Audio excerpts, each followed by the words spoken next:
Hey, how's it going, dudes and dudettes? Brad the Guitologist here. I had not planned on opening this thing yet, but it kind of opened itself, and I'll show you what I mean. Check this out. So this guitar arrived on my doorstep earlier today, and it was kind of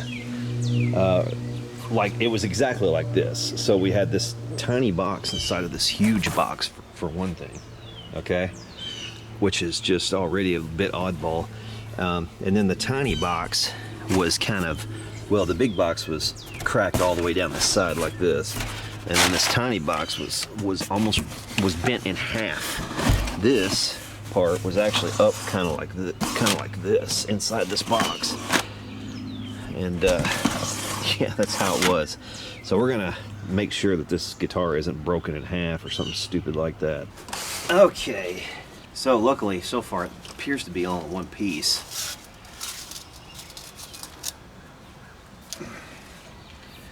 Wow, look at the color. Look at that.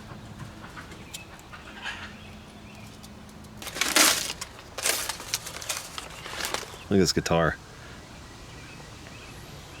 Dude, that is gorgeous. I mean, for what these things cost, this is unbelievable.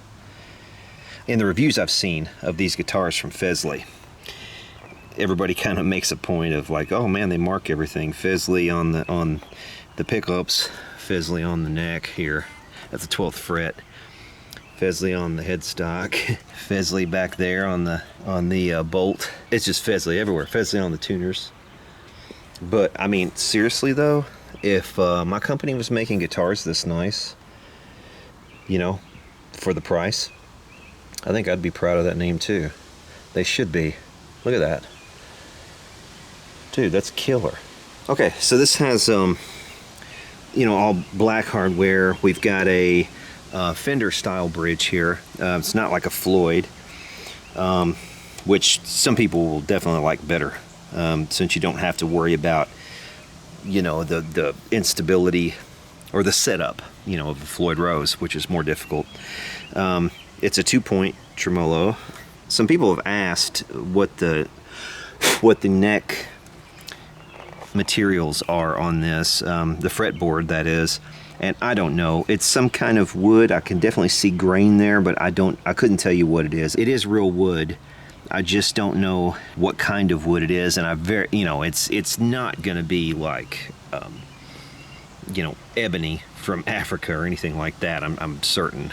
You know, not for the price of this guitar. You're not gonna get real ebony, but you are getting a wood that looks solid, to me at least, because it does have, like I said, grain. It looks like maybe they have dyed it pretty thoroughly, whatever the wood is, to, you know, to make it darker. But that's just a guess on my part, speculation. That's definitely a maple top, and it looks to me like we've got maybe one of the Asian substitutes for, not mahogany, but what am I trying to say, for maple, possibly on the back here. I don't know. It could be poplar as well. I'll look up the specs on it. I'll put it up on the screen if I see it. The thing on the last Fesley that I had that was the main problem was the fret ends were a bit sharp. This one, they're not bad at all. They are definitely passable. They are not anything like that 12 string that I got was. If you want to see that video, I'll put a link up there, but it's this one is way better than that one was on the neck. This is actually very, very passable. I wouldn't mind this at all, just leaving it alone. But yeah, man, this thing looks pretty sick. First impressions is this is a great guitar for the money. I mean, look at that thing. Binding on the top, big belly cut here. You know, they're going after the Schecter customer, the Jackson customer, Charvel sort of, you know, super strat lover here, obviously. And I think they will definitely succeed with this. We got a 5-way switch. Of course, we've got this Fesley Deluxe Edition gig bag, which is a decent gig bag. It's not really thickly padded, but it is nicely padded. It will protect the guitar for sure. And we've got an instruction manual and also a Fesley strap. Look at this bad boy. Talk about branding. They actually had somebody weave. Can you see it? They had somebody weave Fesley into the strap. Not just once, but over and over and over again. I got to give them props, man. They've got their branding game down here at Fesley. But I've never seen anybody do that. Actually weave the company name into the strap. That's pretty awesome, actually. I got to hand it to them, man. They've really got their branding game down. Even the polishing cloth is Fesley labeled. That's pretty incredible. I also couldn't help but notice that they've gotten rid of all of the pithy poetry on the outside of their boxes. They used to have all sorts of like just poetic statements about life and things on there.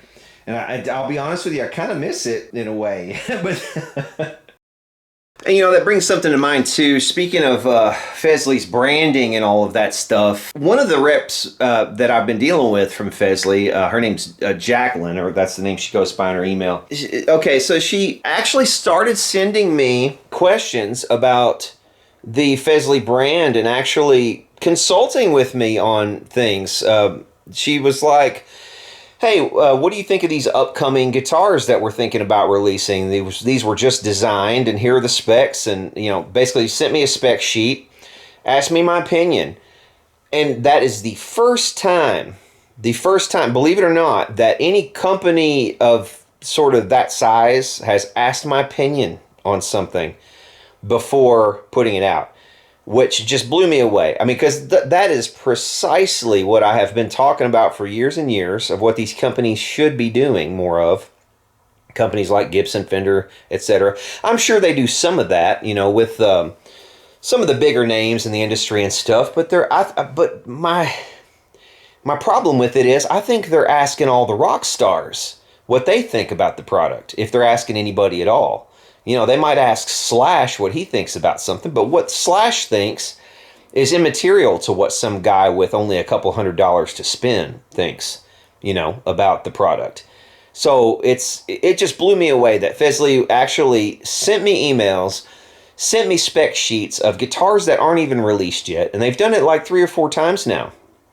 Asking me my opinions, asking me what I would change about the guitar, and, you know, I'm not a consultant, and I wasn't asking some kind of consultant fee for this, but I went ahead and emailed her back. I was like, look, okay, on this guitar, I think, you know, your target market is right here. I think you need to come in on this kind of price bracket. I think the things that you need to do to, you know, to beat your competition is you need to add this spec and this spec, you know, and actually gave some suggestions of things they need to change. I showed them products from other companies and what they're doing in that same sort of price band that they're looking to compete in. And I'm like, if you're going to compete right here, you have to beat this guitar or match this guitar. And I said, I think you could do that by doing X, Y, and Z. And do you know what? She actually messaged me back after that and said, here are the updated specs. We followed some of your advice. Thank you very much. And the guitar was changed to some of the things that I had suggested. And I was like, I just completely blown away by this. You know, in all my years of doing this on YouTube, no company has ever done that. Reached out. No, they have if they're small. You know, like a little mom and pop companies have talked to me about things and asked my opinion on things. Yeah. And I've always been flattered when even small companies have done that. You know, the little one-man show kind of deal, you know. Has always been flattering to me. But it was cool that they actually just are curious about what their customers want. They want to improve. This guitar right here, you know, and that's one of the criticisms I told her. I said, you have to make sure when you send these guitars out that they don't have sharp fret ends. That's one of the first things that people are going to look at when they review your guitars, especially online. They're going to open up the box. They're going to see, does this thing have sharp fret ends? And if it does, they're going to probably thumb their noses at the product just because of that out of the box. And it looks like that's one of the things that they have corrected. Obviously, they've been listening to feedback on the crazy, you know, poetry on the outside of their boxes, which used to be, you know, kind of off the wall and a little nutty. But I actually kind of miss it. I kind of liked the Fesley poetry. I do long for a Fesley life, put it that way. But I think it's kind of cool that they are putting so much effort into their branding. They're putting so much effort into their development and design of these instruments. and they're actually listening to criticism and taking that feedback on board and building upon it rather than eschewing it, you know, shoving it to the side, sweeping it under the rug, pretending they didn't hear it, covering their ears and just going la la la la la la la, you know, like some major brands do. I just think that shows heart and soul. I think it shows that a company really wants to move forward and wants to improve, and that's just awesome to me. What do you think about that? Wouldn't you want a company to do that, to reach out to you and ask you, you know, your opinion on things before they even release a guitar? That's kind of crazy, right?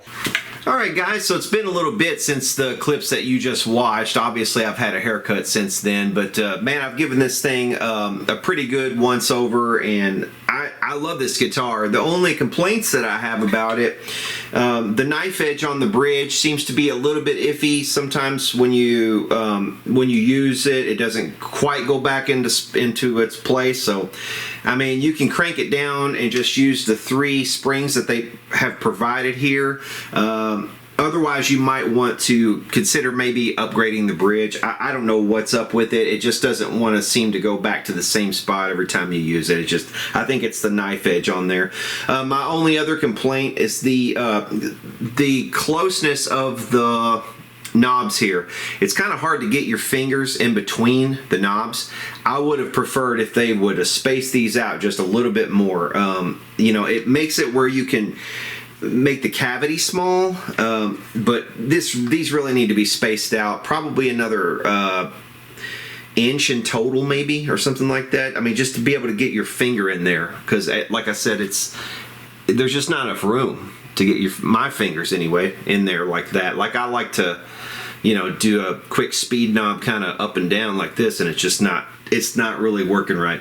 So those are my only really 2 complaints, man. Other than that, this thing sounds pretty good. The pickups are decent, and check it out. You'll see what I mean. But yeah, man, it's like $239 right now on Amazon to get one of these with the gig bag, with all the accessories.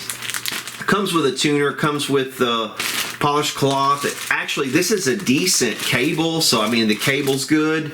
Yeah, man, some picks. Comes with the strap once again. Also, Fesley was good enough to send me one of these. They also make these wireless microphone systems. So if you're looking for an inexpensive wireless microphone system, this might be the way to go too. I'll put all the available links down below. Also, you'll get a 5% discount. I'll put the coupon code down below too. So enjoy the demo.